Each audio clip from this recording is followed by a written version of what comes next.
دام باش سلااف ڕێز هێوی دکەم هون هەمی لە خۆشی و شادیە دابن بەڕاستیژی دوو مژارێن تەحلەنا ئەز مەجبورم لەسەر بەعافم بە قاسێک و ئەو مژار هەنێکی زەحمەتنژی لە ناوە جڤاکە کوردی مرۆڤ لەسەر باخفە لێ دیسانژی مەجبوریەکی ئەخلاقیە ji bo çi zehmetin ji bo ku yek nayê famkirin pir carna ji aliyê henekan xoşiyawan diçe ji bo ku xwe vala bikin û li rêka min bikin arac an jî vê bernameyê bikin arac xwe bi ser aliyê neyar da vala bikin aliyê neyar jî navekewanê de dibêjim neyarê min nîne kes aliyê neyar jî wê te bikin qurûcî wê te bikin mît wê te bikin însanekî xirab ku însanekî rojevên bêmana دەردخێ پێش لێ ئەو هەردوو مەسەلە چنە یەک محەممەد ئۆجلان برای ڕێبەری پەکێکی عەبدوڵڵا ئۆجلان داخویان یەکدا و لەسەر زارێ برێخوا داخواست کرد و ئەو ئانجی ڕەخ نەکرد و چما جواکە باکوور و جواکە سڤیل و سازی بە کوردی ناخفن مژە ئامێ لە سەرڤەیەکێ نرخاندنێکی بکەن چما ئەو یەک پێک نایە و چۆوە پێک بێ مەترسیەوی چنە بێگومان ئەو بانگاوازیەکی باشە خاڵا دووە مینژی دەدەستێ قەسە دێدا ئیمکانێکی یعنی هێزن سووریای دیموکراتیک هەسە دێدا ئیمکانێکی پڕمەزن هەیە جوگرافیایوی کو لە سەدی سی بوو نەهابوویە باژارێ قامیشلی و هەنێکژی کوبانێ لێ بەقاسیوێت تو لێ دەنەڕی هێڤیا و لە هەسە دێ دەهاتکردن تشتێن بەرەواژی چێ دەبن تشتێن پڕ بەرەواژی چێ دەبن پڕ مەترسی دار چێ دەبن و ئیماژ و چڕ و چاوێ وان لە ناوە جڤاکە دنیایدا دێ ڕەش بکە ئیددایەک و دکردە هەمی دراوان درە و دەربخە و تشتێن بەرەواژی نیشان بدە ئەو چیە ئەوژی ڕەڤاندنە ئینسانانە ڕەڤاندنە ئینسانانە تەڤلیکردنا مرۆڤانە بەشداریکردنا مرۆڤانە لە ناوە ڕەفێن هێزن سووریای دیموکراتیک ئەنجی پێدێدا فەرق ناکە و ئەوژی کارڤدانێن پڕ مەزن بە خۆڕاتینێ ئەز بەلکی ئەزز بکارە بموانە دەرخەم سەر ئەکرانێژی لێوە وەژی لە تۆڕن جڤاکی ئەڤیەک دیتنە ئەس باوەڕم لە سەرڤانە هەردووکان نرخاندن دەکەم نرخاندنە هەری جددی و هەری بەهێز و کەسی نەکریا نە لەسەر زمانی کوردی لێ لەسەر چما حتا نەهاژی تەڤگەڕا پەکێکێ بەردەوامە لەسەر ڕەڤاندنە زاڕۆکان ئانجی نەشەرتە هەرکەس بکەوە ڕەڤاندنە زاڕۆکان هەنێک ئەم بێژن دروستکردن و ئاواکردنە کادران لە ڕێک و مێتۆدێکی وسە یعنی لە دەرڤەی ئوسلوبەکی سڤیل لە دەرڤەی ئوسلوبەکی مەدەنی چما پەکەکە حتا نەهاژی ئانجی تەڤگەڕێن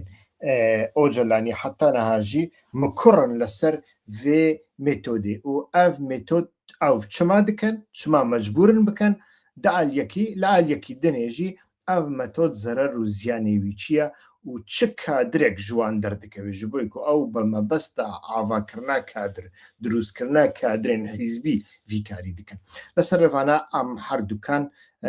داخفن کە ئەم وەرن دەستپێکێ گۆداری کەکێ محەممەد ئۆجلان بکەن کە ئەم بزانن ئەو چ دەبێژێ پڕ کورتە ئەزێ لەسەر وێ ئانالیز بکەن پشتراوەرم سەر ڕەفاندنە زاڕۆکان لە کوبانی قڕمێ مە belki evê doyim Tirkiş tê de ye çünkü em şertlenmiş kirine siyaset medarê me em migwe re got hevalek du sala zîndanê de paw migot ya wem nekirine Kurd we em Türkleştirmiş kirin got ya tu vê pir giran me re divê migot rasiya tiştava ye ewanê hereketê zîndanê de belkî wana çıkandin Hema hareketê demê BDP demokratîk qorumekî belkî wê ji min pirs nakine va ar bi hundirê me xistiye serok divê em ev serok rane وأما بقوتني بما شاندبنا هما الحياة أصلا ما شاندبنا لقوري قناعتت بله و ئەو یەک گۆدار کرد ڕەخنەیەکی دەجێدایە کو بەڕێز محەممەد ئۆجەلان برای عەبدوڵڵا ئۆجەلان لەسەر زمانی کوردی دکێ کو دەم پارتی ئانجی جواکە کوردی بەگشتی جواکە باکوور وەک ئەو بە کوردیا خۆڕا دەبێژێت تورک لەشمیشکردنە ینی ئەم تورکاندن کردنە ئەو مژار دەمەکی درێژە لە سروەیەکی دێ ئاخافتن ئەو مژار بە دیرۆکە پەکێکی دەست پێ دەکە ئەو مژار بە دیرۆکە بزاوە کوردی دەست پێ دەکات تەنێ گرێدایە پەکێکێژی نینە لێ ئەو مژار چما بە پرسیار ئەوە ئەو بابەت چما دەناوبەرە 40 ساڵیدا هێژی بەردەوام دکە و 40 ساڵ دەرباز دەبێ هێژی زێدەتر خەڵکی کورد دەبن تورک بەقاسی کو وەقاسی میدیا دەستێواندا هەیە وەقاسی رادیۆ دەستێواندا هەیە وەقاسی ڕۆژنامە دەستێواندایە لە هەر باژار و باژارۆکێکی حتا لە هەر گوندێکی دەڕنەکە ینی کۆمەڵەیەک چایخانەیەکی نیف حیزبی ئانجی ڕێخستنی هەیە لەوێ دەرێدا بەقاسیوێت تورکی تێ ئاخافتن تورکی تێ پێشخستن خزمەت ji بۆی زمانێ تورکی و تورکاندنێ تێکردن ڕەخنەیەکی وسا دەمەکی درێژە هەیە هەنە هەر کەسێک لە بە ئاڤاییەکی وێ ڕەخنەیە دکارە بەکاربینی و بەکارژی دێنێ و ڕێخستنژی لە گۆڕخوا هەر جارە و بەرسیفەکی دەدات تێبیرا من ساڵان نەوەدی دگوتن چەتەژی قڕوجیژی بە کوردی داخفن ئانژی دگوتن بارزانیژی بە کوردی داخفن وێ دەمێ تەکیلی باش بوون هێژی سەرۆک بارزانی نەبەبوو نەگەشت بۆ ئاستێکی وسەک و داخوازیە لێ بکەن وەرە هەواڵ بەبە سەرۆکێ نەتەوەیی حتا ئالیگرێ خۆشی vێژارێ بەخۆ دینە ئەم هاف سەرۆکتیە لە سەرتە فەرەز ناکەن ئالیگرژی بلا ژعالیێڤە ژعالیەتەوە بێ ئەوکردن نەگەشت ئاستێکی وسا دگوتن بارزانیژی بە کوردی داخفن پێشمەرگەژی بە کوردی داخفن جوابێکی وسا بەسیت داهات داین و لە ناڤە عوامێن پەکێکێدا جوابێکی دنێ داین گەرەک توش زمانی دوژمن فام بکەی داکو بکاری لە هەمبەری دوژمن شار بکەی تشتێن وسا داهاتن گوتن ئەڤ یەک ئیرۆ گەشتی ئاستێکی پڕپڕ نەخۆش ji بۆی ku civakek li hemberî ji holê rabûnê ji holê rabûye û ev li Ewropa berdewam dike li Amerîka berdewam dike li Ustralya berdewam dike li Tirkiyeyê jî ji xwe dev jê berda zarokên herî biçûk jî bi Tirkî daxivin û malbat jî bi Tirkî bi zarokê xwe re daxivin ev مەسەلەیەکی کوردی هەیە دەبێژە ماسی ji serê xwe de genî dibe masî di serê xwe de genî û yek beriya her tiştî kekê Mihemed Ocalan rexneyata ser çavan rexneyekî rast e divê ev sazî bi Kurdî biaxivin lê beriya saziyê beriya ku sazî biaxivin gelo Dem Partî û Ocalan ji bo zimanê Kurdî di navbera 2 salan de ku bi dewletê re lehiv dikin lehivdûkirine dewarê zimanê Kurdî daxwaziyekî wan heye daxwaziyekî wan qet çêbûye ji bo ku serokê parlemanê Noman Kurtuluş got kes behsî zimanê Kurdî nekiriye yani ne Ocalan behs kiriye ne Dem Partî behs kiriye devê derêda tu dikarî ji min re bêjî li kîjan bendê li kîjan maddê li kîjan hevdîtinê ya kîjan rojê Ocalan an jî Dem Partî behsa zimanê Kurdî kir nekir li weqasî civînên parlemanê çêbûn Dem Partî jî têda beşdarî kir kesekî daxwaziya zimanê Kurdî kir kesekî daxwazî zimanê Kurdî nekirî beriya her tiştî ev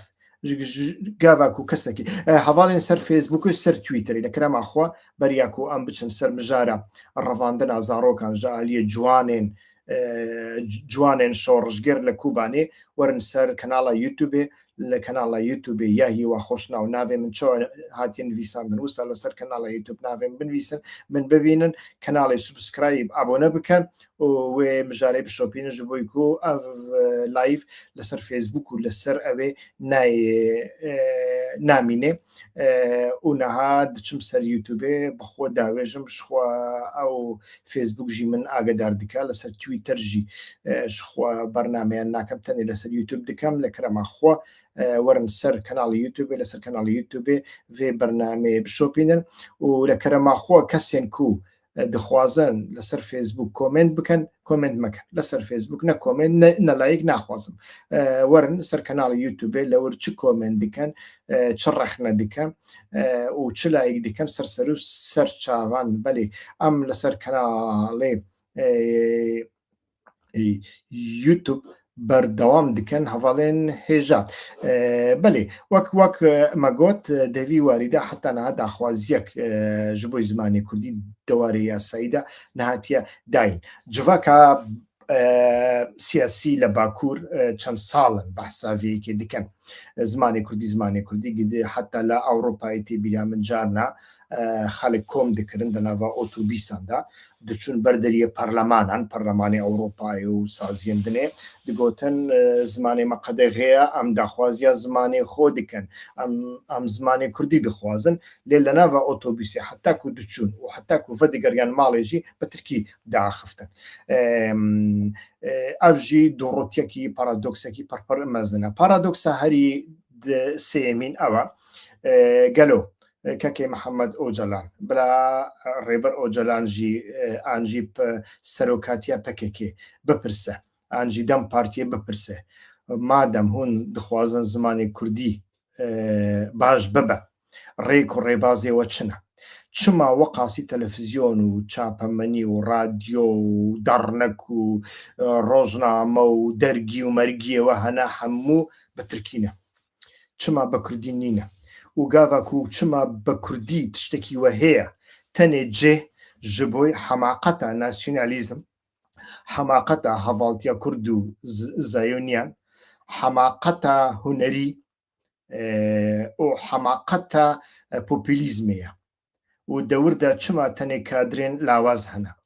دا اف برسياريكي بربر امزنا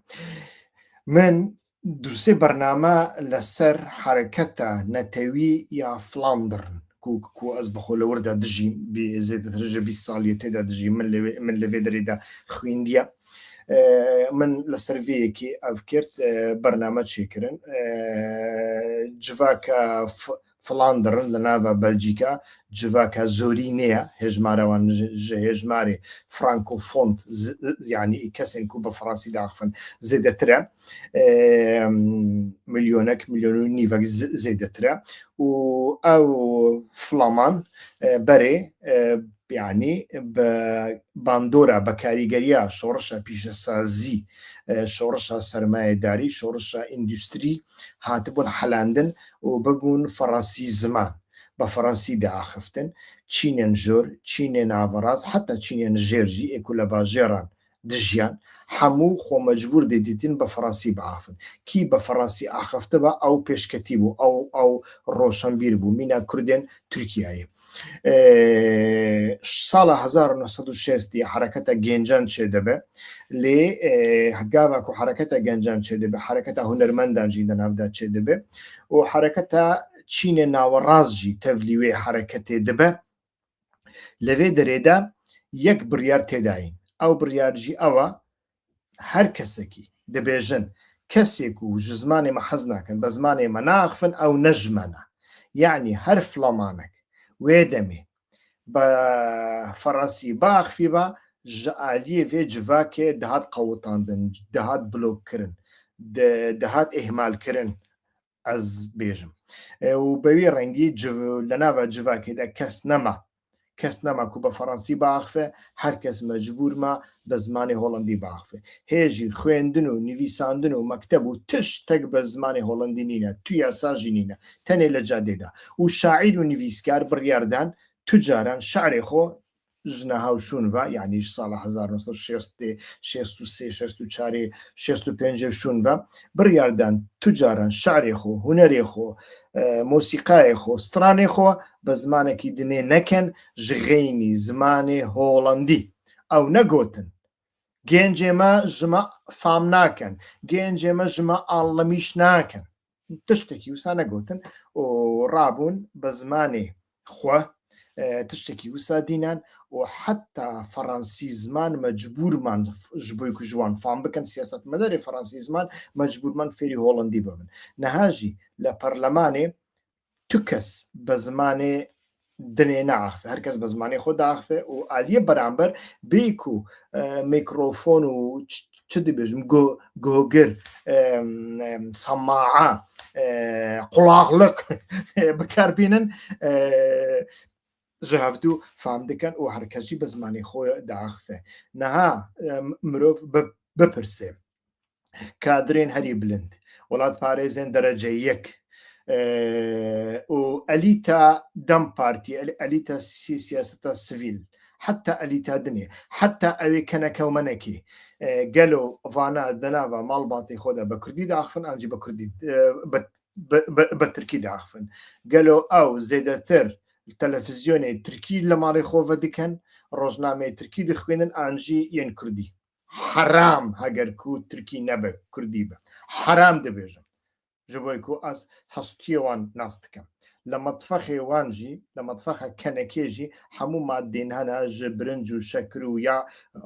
donê bigire heta nizanim çi hemû marketên Tirkî ne ji xwe ev nabêjin tenê paya pekekê têde heye nabêjin pekeken ji wan re nabêje herin li malê xwe de bi Tirkî biaxivin bi Kurdî naxivin lê PKK ji bo wê tiştek kiriye nekiriye Ocalan bi xwe tiştek kiriye ji bo wê nekiriye Dem Partî ji xwe qet nekiriye Dem Partî dixwaze bi Tirkî biaxive înkar dike ku Kurdî bizanibin şerm dikin ji Kurdiye şerm dikin fedî dikin eyîb dikin Kemasiyekî dinê bêguman mirov gerek bînî ser ziman di nava civaka Bakur de însanên ku bi Kurdî diaxivin bi zarokê xwe re bi xwe pir hene lê ev însan jî dewarê hizrî de dewarê zanistî de dewarê înformasyon de û dewarê vekirîbûnê de berastî pir paşketîne ew rastî jî heye ew rastiya tehl jî heye ku ev wisa dike mirovek pêwîstiyê wî bi agahiyan be heger ku ji xeynî zimanê Tirkî tiştekî dinê nizane guhdarî Tirkî bike loma tiştê herî baş ew e Dem Partî ez nabêjim PKK çapemeniyan jî hezar çapemeniyan jî çê bike her ev çapemeniyak ev zimanê ku niha heye her ew ziman dibe behsa Einstein dikin na behsa Einstein nakin behsa çek berxwedan xwîn şehîd vana hemû tiştê pîrozin tiştê başin ez nabêjim ez li pencereyekî dinê behsa vana dikim mirov nabêje behsa şehîd meke behsa çek meke behsa xwîn meke bêguman divê behsa wan bêkirin lê ez dibêjim heger ku hîzib bi xwe jî çapemeniyekî dinê ava bike sedî sed jî Kurdî be behsa zanist nayê kirin ji xwe behsa tiştekî dinê behsa îdeolojî tê kirin û millet jî jê direve aliyekî dinê ku xelek ji zimanê Kurdî direve naxwazin tiştê ku hatiye serê wan werê ser zarokê wan jî yanî bi aşkira dixwazin bibin Tirk û ew jî sedema wî çil sala xebat tê kirin lê encamên vê xebatê çi ye nexuye encamên vê xebatê nexuye li Rojava li sedî sî destê wan dabû niha tenê qamîşliye 100 hezar bû niha bûye 4 hezar kes û çi mav têdayîn tiştek tune ye pêvajoya îmralî tiştek têde tune ye tiştekî mirov jê fam bike nîne tiştekî mirov jê fam bike nîne çi têde heye çi heq heye çi statût têde nîne beqasî ku vexwîndina min ji bo vê pêvajê hinekî cudatir e ez tenê li çarçoveya heq û hiqûqan an jî statûya Kurdî li vê meseleyê nanarim bêguman hinek meseleyên ewlewîtir hinek meseleyên yekemîntir hene ku di rewşekî wisa de ku tiştekî mîna şerê cengê cîhanî li ku çi di qewmê çi na qewmê ihtimala cînosaydan heye gelê Kurd cînosayîd nebe li Rojava li Bakur ji xwe destkeftekî herî mezin e lê ji bo ku hereket bi xwe ادعاء مزن تركرنا بري جاليور ابوتشيلر جاليور اورتا دوغي فتح اديور يعني من بتركي جوجبك بتركيا بكردي تين ابوتشي تين روشالات نافين فتح دكن فدكن جبك دروش منو ساعتنا جوتن وتشافرواني وقاسي زادبونا هيفي بون وقاسي زادبونا ونهاجي دا براكتيكي دا تشتك تنيا لو ماجي ملت دخوازة ايدي ج تيكوشيني برافا ج تيكوشيني ناس ناما ونتوي برافا ودفي بيفا جويدا مساليك بنافي مسالية الناس ناما جي مخابن نينا حتى أنا وأرجي وصل كان بيجومان ملت بتركيبة عفة بكردي نعخفة لو ماجي أف مسألة بيرنجيا كا أم في مسألة قباد بكن أم ورنسر مسألة دنيا زي هول بدم فيديو نشاني وبدم كاو فيديو لكويا بزانم دبينم نابينم هر وكيكو هند زانن إيروبو باوركم يعني دوبو لكوباني إيدي تشتكي نخوش هات رودان أزي دنجي فكم هاول بدم جوارا پیش کش بکم یک دقه صبر بکن که از ببینم سر اکرانی و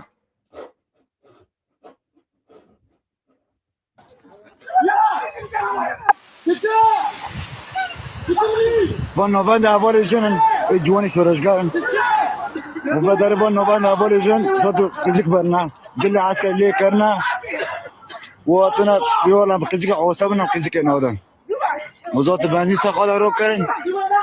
كي برنا خير و نوبند اول جن جي جوانی شورشگار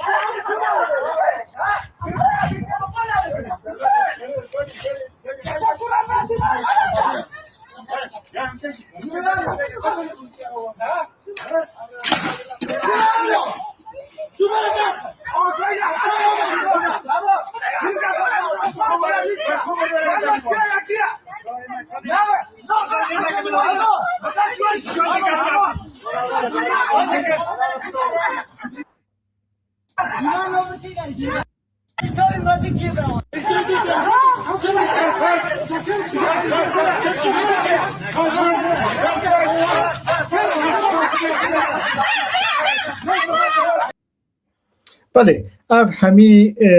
چیا اف همی اوکو کچکک از باورم 13 سالیه از هول بدم که وینه وی کچکجی زاروکه يعني بینم سر اکرانی و کچکا 13 سالی جالیه جوانین شورشگر هاتیا تفلیکرن که هم نبیجن هاتیا رواندن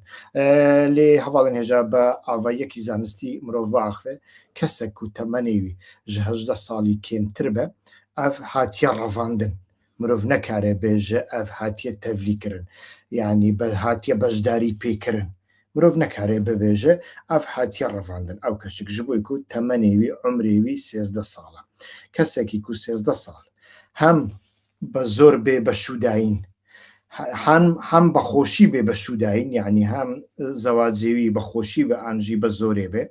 تفلیکرناوی جی بجداری پیکرناوی بونا سیاست حزب عسکری هر تشتک دبه حتی اولی دبه جامی دبه بزور به انجی بخوشی به لدروی یاساییه لی جوانین شورشگیر اویک نتنه لروز آوا نتنه لکوبانی نتنه لقامشتو حسكا لأوروبا يجي فيها دكان نهال لناف كمبيوتري من دا قالك وينو نافو ناس ناما هنا ناس ناما قالك كسان كل أوروبا هاتنا بجداري بيكرن وناكو كيكي بربر مزن دنافا مالباتيو دنافا ريخستنا اوجلاني بقشتي بكي كدا عنجي كجا كدا دركتنا واف تشونا محكمين بربر بلند تشونا دستي بوليسان و استخبارات عنجي وافيك زرركي بربر مزن ددي في حركتي بتايبتيجي ماجي مخابنية لروج آواز رركي بربر مزن ددي حركتي جبويكو ji bo çi zerrê didê bi taybetî jî li Rojava hereket bi îddiayê dijî terorê rabû serxwe û xwe da nasîn bi civaka Rojavayî, Ewropayî û Amerîkayî re ku ew dijî hovîtiyê dijî neqanûniyê dijî çeteyan in lê ev muamele ku keşkekî wisa zarokekî wisa 13 salî tu ji malê birevînî têxê nav kampa îdeolojîk tu li wir de bi fêrî wî wî fêrî îdeolojiya femînîzma eskerî bikey îdeolojiya ku zelam pîs e jin baş e gerek tu li dijî zelam kar bikey ji bo ku li dijî zelam kar bikey tu li dijî bavê xwe bî li dijî birayê xwe bî bi wî rengî diya te jî koyîlê ye yani va tiştane bi avayekî ne akadîmî tuwane fêr bikey ev wek çetetî têdît Kurd û Kurmancî ev tu li Ewropayekî ya sanaz bipirse zarokekî 13 salî heqê wî heye biçe nav grupekî çekdarî heta ne çekdarî jî be bila olî be heta heta bidê zewicandin jî ku gelek malbatê Kurdan vî dikin ew jî ne heqiya yani di gava ku vî dikin îtiraz nakin nafikirin lê gava ku PKK keçikê wan dibe kampekî îtiraz dikin ew jî dûrûtiya ew jî sextekariya tu keçikekî 13 salî divê bêperwerdekirin bêxwîndin bila bi elmînin werziş û spor û mosîqa û hunerê xwîndina vî serketî be jiyan fêr bibe piştra jî ew keçik gava ku 18 saliya xwe derbas kir dikarî bikey kadrekî sivîl ne wekû kadrekî îdeolojîk kadrekî hîzbî divê derê de pirsyar ew e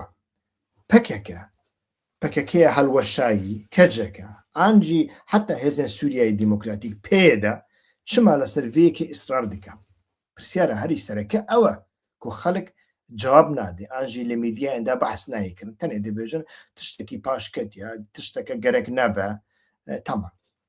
tamam gerek nebe paşketî lê çima viya mecbûr xwe mecbûr dibîne ev hereket wek me got ji xênî Bakur ji xênî nav bajarên Bakur yani em behsa HDP û DTP û paşxanê wî dikin ji bo ku ev HDP û DTP PKK çê nekiriye destpêkê tiştek hebûye PKK ketiye nav de PKK tevlî bûye PKK pêra saziş kiriye PKK pêra îndîbaç kiriye wekî ku li Rojava tê bekar anîn lê li parçeyên dinê PKK hereketekî îdeolojiya û nekaribe bi hereketekî sivîl ji bo ku nekarîbe bi hereketekî sivîl an jî naxwaze bi hereketekî sivîl berdewam îsrar dike mukirre li ser vêkê ku kadrên îdeolojîk jî ava bike ne kadrên sivîl ji bo çi ji bo ku kadrên îdeolojîk ji bo her hereketekî hesantir e û bi taybetî jî heger ku ew kadir ji zaroktiyê wî tu bibe nav hereketê hesantir dibe tu dikarî bikey dijminê civakê dijminê aîliyê dijminê xêzan û wisa jî dikin mixabin ew jî li gor min mîtodekî xelet û bi wî rengî ew kadir bi hasanî tenê tiştekî di elmê ku li vê kampê de tê gotin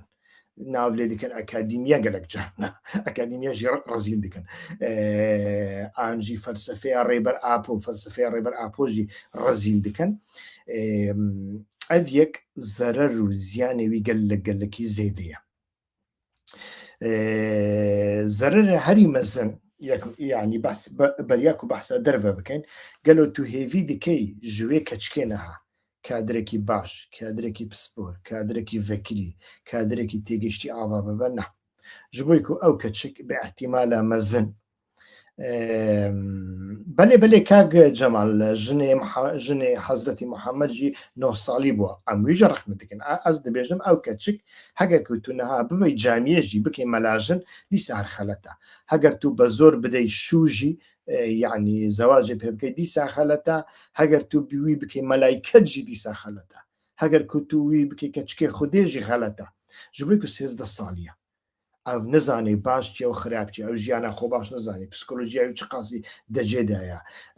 û di jiyana xwe de çi qasî bihêviye û bi umêd e loma jî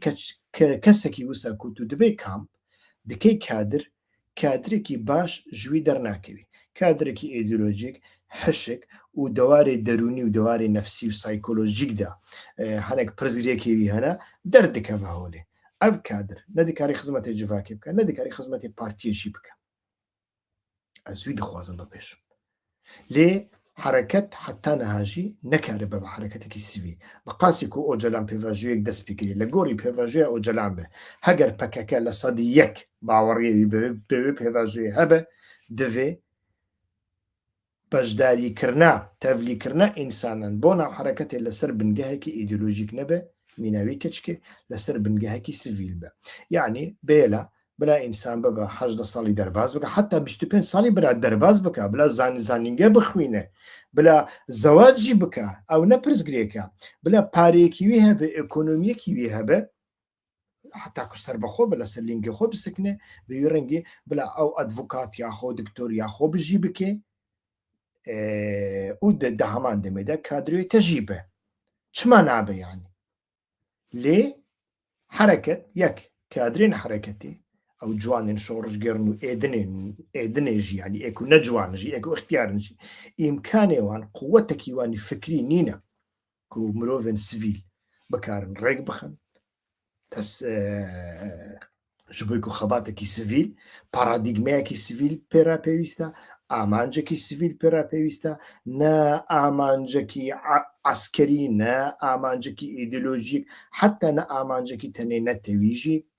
amancekî mezin ji re pêwîst e û qenaetekî mezin pêra pêwîst e üslûbekî pir baş ji re pêwîst e pisporî ji re pêwîst e û hê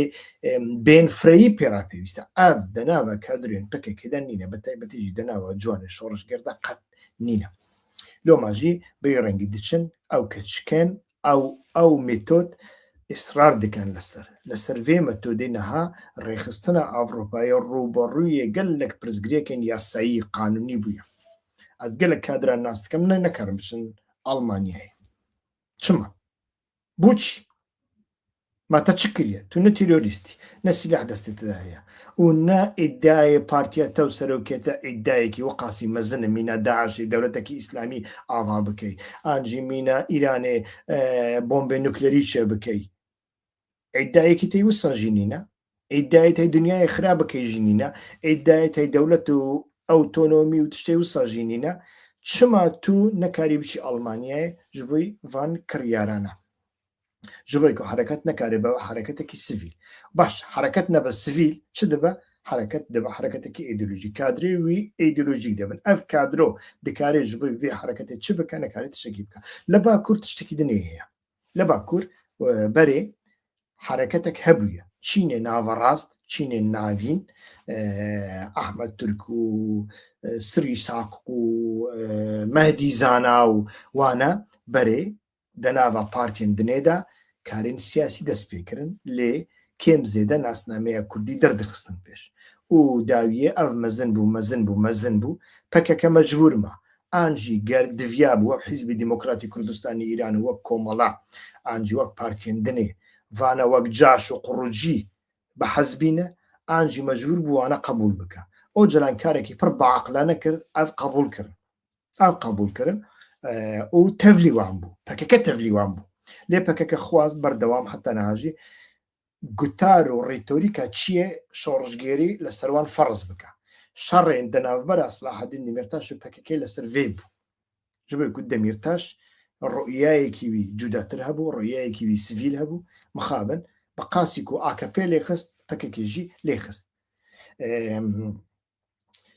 kesên dinê jî hene ev yek qebûl nekirine heta niha ez bawer nakim Ahmed Türk jî ev yek qebûl Sirî Saq qet qebûl nekiriye ji xwe û li ser lîngan jî mane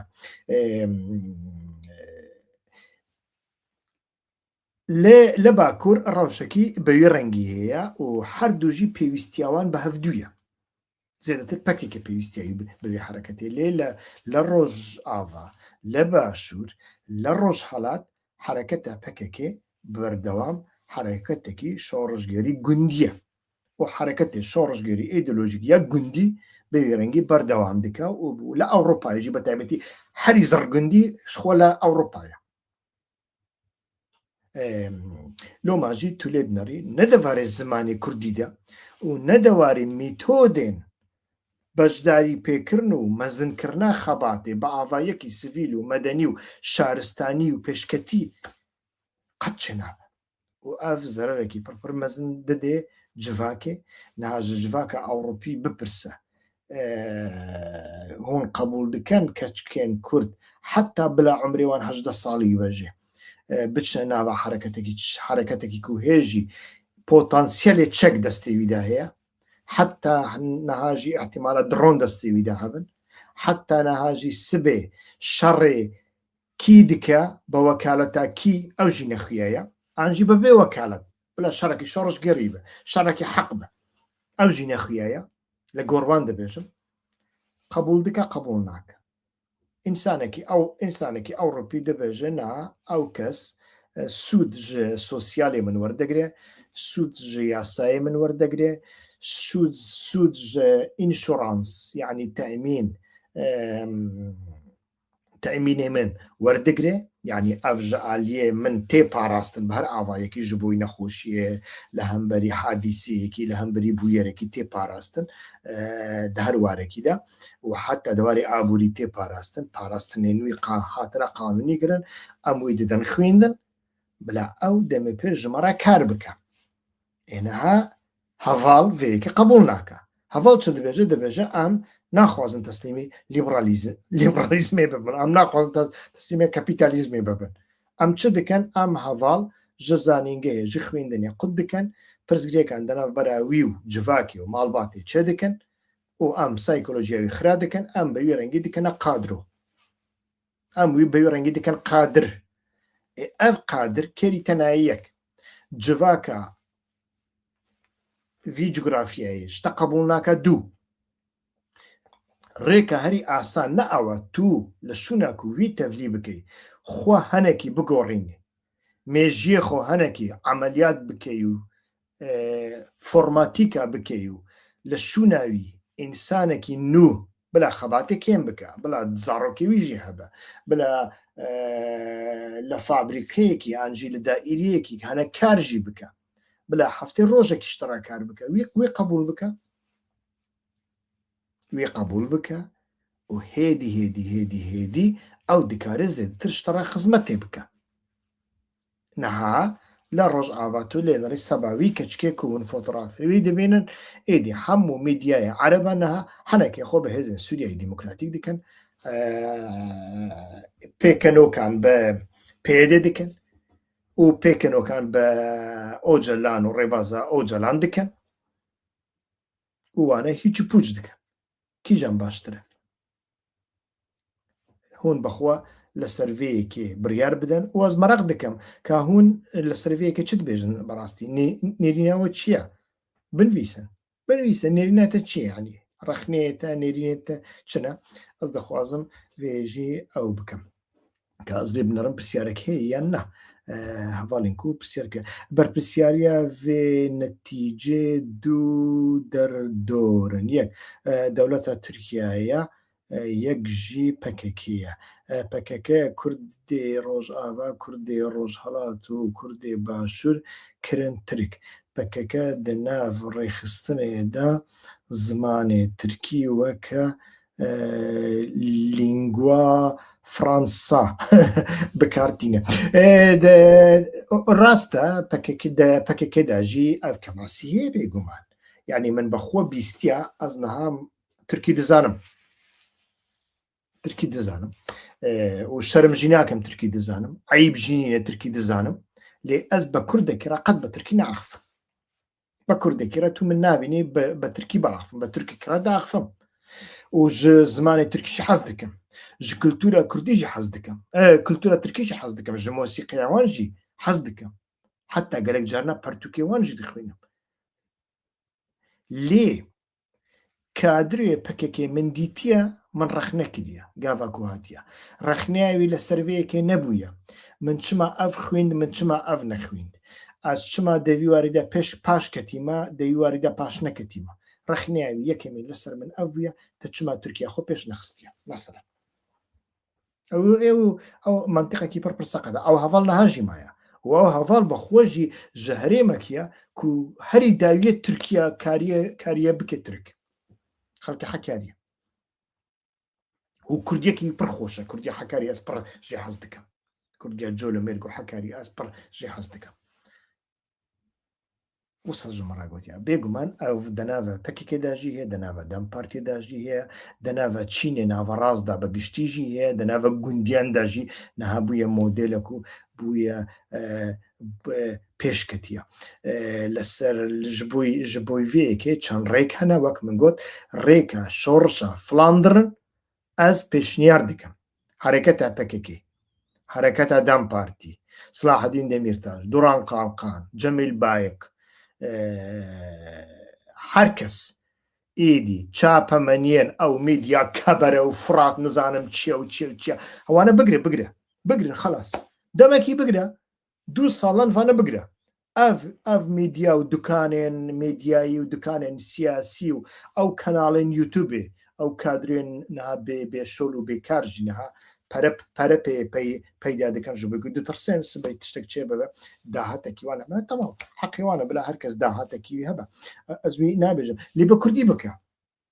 bi Tirkiyê bêjin her kesek li ser YouTubeê jî li ser Facebook jî bi Tirkî nivîsan wî baykot bikin çima nakin ji Dem Partiyê bipirse bibêje civîne Dem Partî di nav xwe de bi Kurdî ne Dem Partiyek kadreyekî wî an jî berendamek ku li mala xwe bi Kurdî neaxife mirov hîz bike zarokê wî bi Kurdî neaxivin bi hevra bi diya û bavê xwe re bi Kurdî neaxivin ev nebe berendam û partiyên dinê jî hereketên dinê jî ev ne tenê PKK ye kekê Arîf İbrahîm Xelîl Baran wedîtiye ez naxwazim navan jî bibînim eyb ez navan behs bikim lê wedîtiye ji xênî dewletê tiştekî naxwaze Valla em dixwazin hinek mesajê giring hene em bidin civakê ya mesajê giring çi ne tu nasyonalîzmê dikî nasyonalîzm mesajê wî çi ne mesajê wî ew e dewletê Kurdî gerek tu ava bikî ê dewletê Kurdî jî çend rêk pêşiya wî hene çend rêkin ji wan rêkan e tenê rêkek li Tirkiyeyê imkanî wî heye ew jî bi şerê çekdarî tu dewletê ji holê rabikî an jî mecbûr bikî ji cugрафiyayê derkeve ji cugрафiyayê Kurdistanê derkeve gero tu hevalê tew ê wek te difikirin ê ku te layîk dikin ê ku komentan ji te re dinivîsin ê ku li te temaşê dikin cesaretê wan heye biçin çiyê temam neçin nav PKK her hereketekî xwe çê bikin ez bi xwe zarok bûm 16 salî bûm çûm nav vê hereketê ji bo ku baweriyan bi dewleta Kurdî hebû berastî ez çûm botanê û li wir birîndar kir باوریم پێ هەبوو نا باوریم پێ نینە ئەس ئاشکرا دەبێژم دەوڵەتا کوردی ئەس نابێژم ژێ حەز ناکەم هەرکەس دەوڵەتی کوردی حەز دەکە ئۆجەلان ژێ حەز دەکە خودێ مراد قڕەیان ژێ حەز دەکە کی ژێ حەز ناکە ئالدار خەلیژی ژێ حەز دەکە ژوا گوتنان ئەو مەکە یعنی ئینسانی سیاسی و ئیدۆلۆژیک جارنە گوتنان دکەن کو بەخۆ ئەو پێ باوەڕ ناکەن ئەو بەخۆ 100% دەزاندرەوە نها باوریم پێ نییە یعنی باوەڕیم چۆ پێ نینە ji bo ku îmkanê wî nîne ne jeopolitîk ne cografiya ne civak ne siyaseta navdewletî ne yani tu şert û zirûfek di holê de nîne ku hêviyekî biçûk jî bidê dewletekî Kurdî ava bibe ji bo ku ew dewlet ava nabe ez naxwazim federasyonekî ئاغاواری jî ava bibe ji bo ku ew federasyona ئاغاوارî li Kurdistanê Iraqê min dît ku ez bexwe xelkî wê derê me xelkî şeqlawa me û ew federasyon destpêkê ew serokê wa partiyan e hemû hatin li şeqlawa bûn sala 1991 Mam Celal Kak Mesud hemî li wir bûn Newşîrwan Mustafa Aziz Muhammed serokê Partiya Komünîst Doktor Mahmud Osman hemû li wir bûn hemû tenê li şeqlawa bûn ji bo ku cê dinê hemû hatbûn girtin tenê şeqlawa bi azadî me piştî 91 di destê pêşmergeyan de me hemû li wir bûn û ji nêzik ve hemiyan em nas dikin kultûra wan me dît çi qasî kete xizmeta civakê Mosîqeya Kurdistana Îranê ji Mosîqeya Kurdistana Başûr 1000 car pêşketîtir e جڤاکە دەما سەددام ji civaka niha ya Başûrê Kurdistanê gelek bi wîcdantir bi aqiltir û pêşketîtir bû. Her tiştek tu çi dixwazî bibêje her tiştek wisa bû.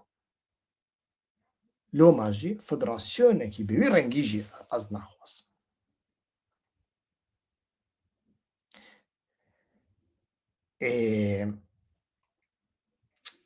Mijar çi ye? Mijar ew e gava tiştekî bi wî rengî heye tu bexwe çawa dikarî xwe ava bike. Tu hem netewperistiyê dikey hem tê hemû çapemeniyê te hemû rojevê te bi tirkîne. û ev ne tenê PKK jî dikin dervê PKK jî dikin. Ji bo çi wela kes layikê me nake, kes le me godar nake, em pereyan qazanc nakin, kes me naşopîne. Bila neşopîne ev sê mehan te naşopîne. Heger ku hûn bi hevra qerarekî wisa bidin bi hevra ew ê dinê jî ew ê ku dewê xwe pandika wisa 100,000 followerê wî heye ez bawerim. 100,000 ew yekî dinê jî heye ew ê Zazayê Elewî ez wî ji nêzik nas dikim ji Kurdiyê nefret dike. Me kengî berê bi hevra kar dikin me jê re digot tu çima bi Kurdî axivî digot sen niye Zazaca konuşmuyorsun? Tenê wê demê. û ez carekî kelekî mala wî derbas bûm min dît ew bi hevalê xwe Zaza re bi Tirkî de axivî. Digêştime digot an bi Tirkî an jî bi Zazakî. Ê min digot ez soranim bi Kurmancî de axivim. Tu jî hewl bide bi Kurmanca re ha li sedî 99 Kurmancin bi Kurmanca re na. Na. Çima ew bi Tirkî de ew ê çê dikin? Divê çareseriyekî bi wî rengî radîkal bêdîtin. Heger na kes îddiayê wê neke em çima nabin netew. Li ser Facebook û YouTube em nabin netew. Heger ku tu bixwazî bibî netew divê tu destpêkê ji ziman dest pê bikî. Ev ji bo PKK jî rast e, ev ji bo dervê PKK jî rast e, ew ê ku dibêjin pêvajê Ocalan rast e, ew ê ku dibêjin Ocalan pê da rîd Kurd teslîm kirin ew bi xwe teslîm bûye xaîn e ji bo wan jî rast e.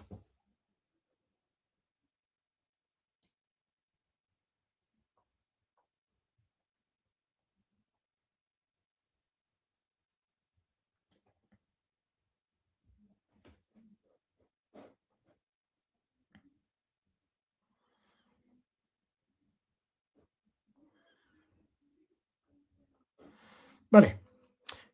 tenê Kak Arif pirsyaran dike. Tenê Kak Arif pirsyarkirine Kak Arif min pirsyarê te cewab dan ez bawerim û bi avayekî pir giştî jî birêne. Şükran Aslan. Aslan çi bêjim? Mamosta we nebêje. û kenekî wî jî heye bi her bijî mamosta pisra jî gotî wellahî min jî fehm nekir kekê şükran. Ez ji soranî dizanim û pir hez ya û dev ji soranî berdeng kako bi Kurmancî Kurmanciya xwe pêş bixe em soranî şte naxwazin. Kak Ebdullah Reşîdî dî pirsyarekanit nazanim peywendiyan babeteke we ye bi xatirî xwe kakî car we qisey xweş bikim. Ew kenê pirsyaret xwe Kak Ebdullah Reşîdî. Kak Ebdullah Reşîdî ke bizanim pirsyarekanên dîke çi ne? Kak Ebdullah aya xebat bi zimanî dijmin çareser niye li dijî dijmineket nexê çareser niye dirûye we. Ama qiseyekî zor qor e ama xwe dizî newê zimanî dijmin. Bi zimanî dijmin çon xebat dikey. Ne baba ew qisey qor ne qisey منداڵ و تاڵانان ئەوە خۆ دزینەوەیە زمان ئەتۆ تێکۆشانەکەت تێکۆشانێکی ناسنامەیە ئەگەر نەڵێن تێکۆشانێکی ناسیۆنالیستانەیە لە بۆ دەوڵەتێکی کوردیشدا تێکۆشانت لە سەرەتای تێکۆشانەکەت بناغەکەت خەڵکەکەت کە دەنگت پێدا لەسەر بنەمای ناسنامەیە لەوێدا دەبێت تۆ زمانی خۆت بە ئەساس وەربگری دەبێت تۆ کۆمەلگاکەت ئیقناع پێ بکەیت بەڵام بۆ قەناعەتی پێ بکەیت دەبێت و لە خۆتەوە دەست پێ بکەیت ئەوان لە خوێنەوە دەست پێ ناکەن هەتا ئێستاش کۆبوونەوەکانی پەکێکە بە تورکینە کۆبوونەوەی حیزبەکانی دیکە بە تورکینە سۆسیال مێدیا حیزبەکانی دیکە ئەوانەی ئەڵێن پەکێکە بۆ دەوڵەتی ناوی ئەوانش بە تورکینە و خەڵکیش هەروایە چینی ناوەڕاستی هەر لێی گەڕێ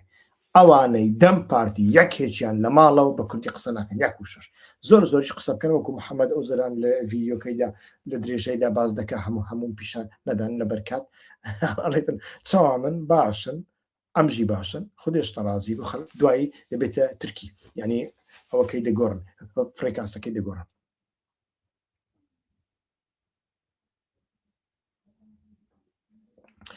کاک عەبدوڵڵا لەسەر مەسەلەی سلاحەدین دەمیرتاش قسە ناکەم لەبەرەوەی بابەتەکە بەڵا ڕێدا دەچێ پەکەکە لەبەرەوەی سلاحەدین دەمیرتاش بە سەرۆک نبینی خۆ پەکەکە سلاحەدین دەمیرتاش وەک کوڕی خۆی دەبینی کوڕش دەبی جوێ لە باوەک بگرێ خلاص و برایەوە.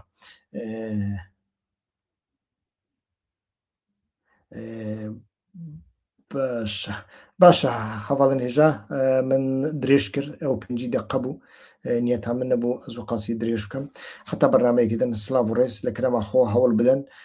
ئەو دەنگێنمە یە جودا یەک و تشتێ